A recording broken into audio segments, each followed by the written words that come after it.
Now we turn to someone who is more down to earth, an innovator in education, Ms. Barbara Campbell.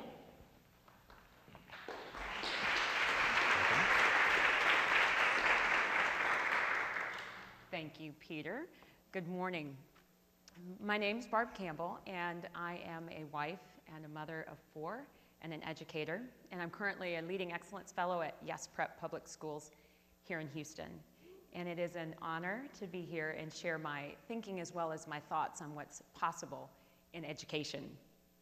So I first wanted to start off with a story to try and illustrate my kaleidoscope mind. And Peter, thank you for that term, because it's much prettier than what feels like is happening in my mind on a daily basis. So this summer, I had a rather surreal experience as I was plucked out of my normal life in Houston that's rather busy and plopped right there into the Big Apple in New York City to attend a 5-week-long Leadership Development Institute at NYU. I left behind my family, my husband and our 4 kids, hope they would survive, and began living with 130 other educational leaders from around the country, living in a dorm, like reliving the undergrad days with Spartan furnishings and roommates and waist-expanding meal plan. It was an absolute incredible experience, and though I missed the comforts of home and my family dearly, I really will always treasure that experience, as it gave me a rare space and time to think and reflect, and gave me a tremendous personal and professional insight into how I think.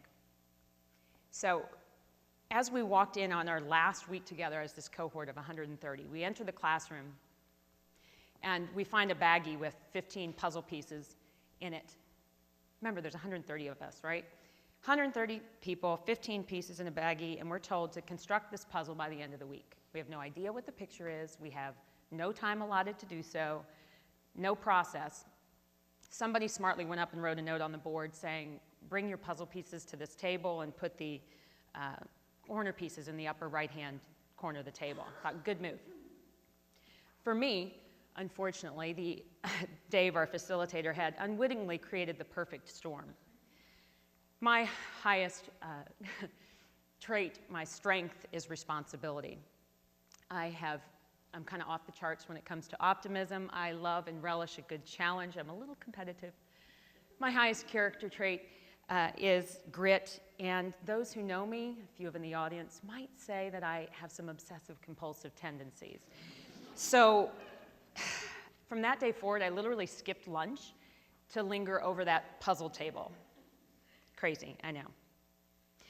But for me, I really needed to connect. I needed to find the edges and create a framework to construct and figure out the scope of that project and get it kind of early mental win to know what we're going to attempt to tackle. So I borrowed some trays from our breakfast table and sorted the inside puzzle pieces into their respective color families. And my hope was that I could break the project down into manageable chunks and expand our working space, and also see some patterns emerging. So as I was staring into one of the platters, I looked and I started to see Danny and Michael and Ty and Carolyn staring back at me. And so as I'm seeing these faces, I think, okay, we've got a picture. And the other colors match the t-shirts that we were wearing when we were at our orientation. So great. But I'm thinking through this task, and I see this puzzle, and it reminds me of how I tend to operate when confronting a problem. I have to construct that mental framework, get that in place, and metaphorically, turn over each puzzle piece to sift it and sort it into their respective shapes and color families to make sense of it.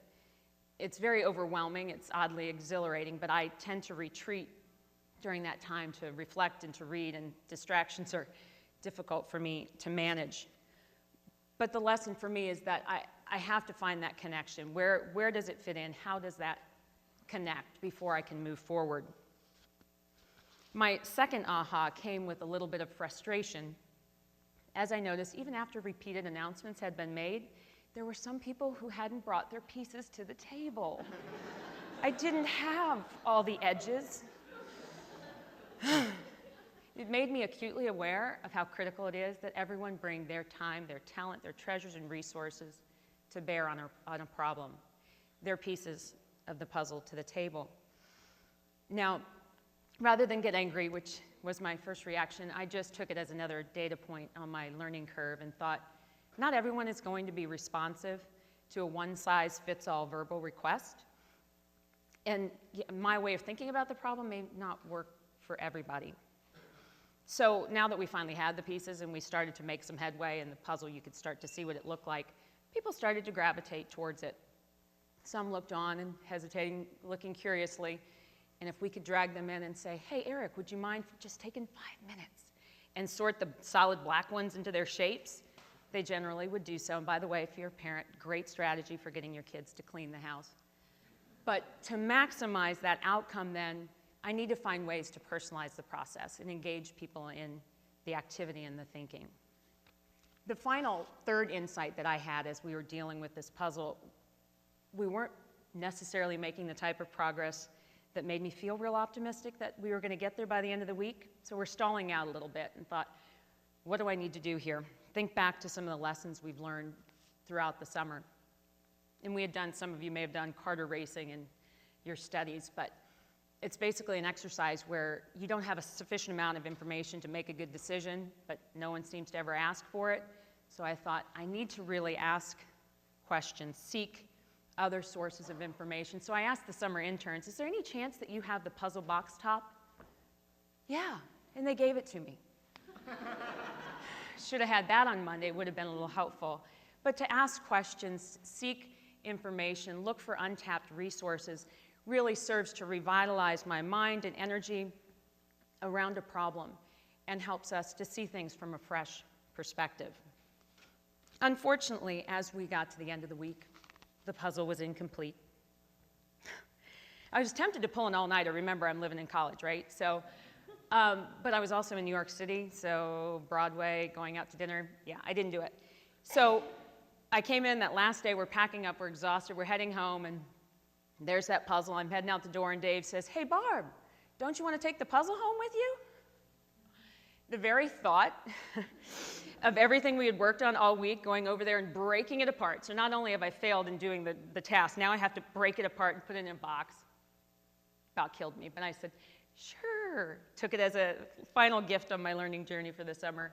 I tried carefully to slide them in chunks into the box, packed it neatly in my carry-on bag, headed to the airport and vowed that we'd finish it back home in Houston.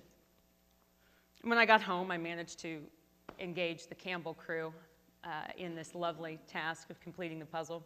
And we spent some quality time as a family assembling that 2,000-piece beast of a puzzle. And ultimately, we were successful. If you look carefully at the puzzle, you may notice something. Yes, there's one piece missing. And I plead to anybody who attended, if they still have that piece, I'm still looking for it. It's going to be okay. It's the process, right? Not the product. Similarly, in K through 12 education, there seems to be something missing, and we're constantly seeking to find that one piece that will complete the puzzle. But the reality is, the picture of education going forward may look vastly different than the picture on the puzzle box top that we've been using to guide us. Take a look at this graph. If you look at the reading and the math scores, this is 1970 to 2008. In my mind, that's a flatline emergency situation, and something needs to be done to change that graph. I think it's time for a little educational cardiopulmonary resuscitation. We need to look at ways and consider ways to find connections for students to help personalize their learning and to ultimately revitalize education. To bring learning to life and bring life to learning. Schooling should provide students with a compelling reason to learn, a connection to something bigger than just standardized tests. Kids need to connect their knowledge and skills and apply them in authentic and meaningful contexts. How much more powerful is it when doing the standard resume writing assignment if you connect with a local women's shelter and develop a real resume to help someone get a real job? Or imagine if a student is empowered and given the freedom to select an area